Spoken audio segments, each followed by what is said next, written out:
Throughout Indiana and Kentucky, there are many massive cave systems. Some of the caves are quite large and nationally recognized as tourist attractions. Mammoth Cave in Kentucky has over 400 miles explored and much yet unexplored. There are over 4,000 known caves in Indiana. The largest cave system in Indiana is the Brinkley Cave System, about 30 miles west of Jeffersonville.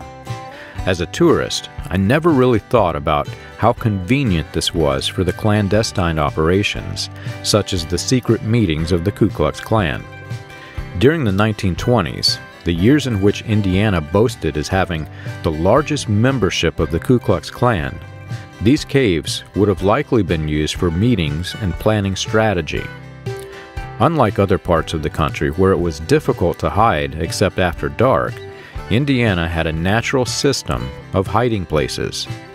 Meetings held in secret did not have to take place in the shadows at night in Indiana. Even under the noonday sunlight, the caves are so dark that you cannot see your hand in front of your face. After learning the background history of Roy E. Davis and why he and his brothers came to Jeffersonville, Indiana to set up their base of operations, I began to wonder how many secret meetings took place inside these caves.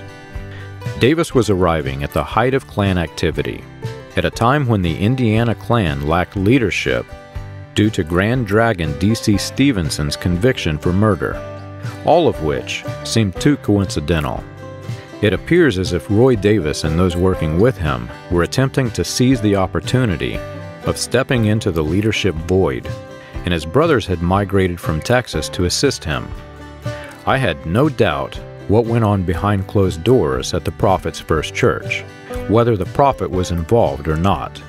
But I suspected the Prophet's involvement because even after the long trail of criminal and immoral acts committed by Roy Davis was exposed to the public, the Prophet continued to support Davis and praise him throughout the remainder of his ministry as a faith healer.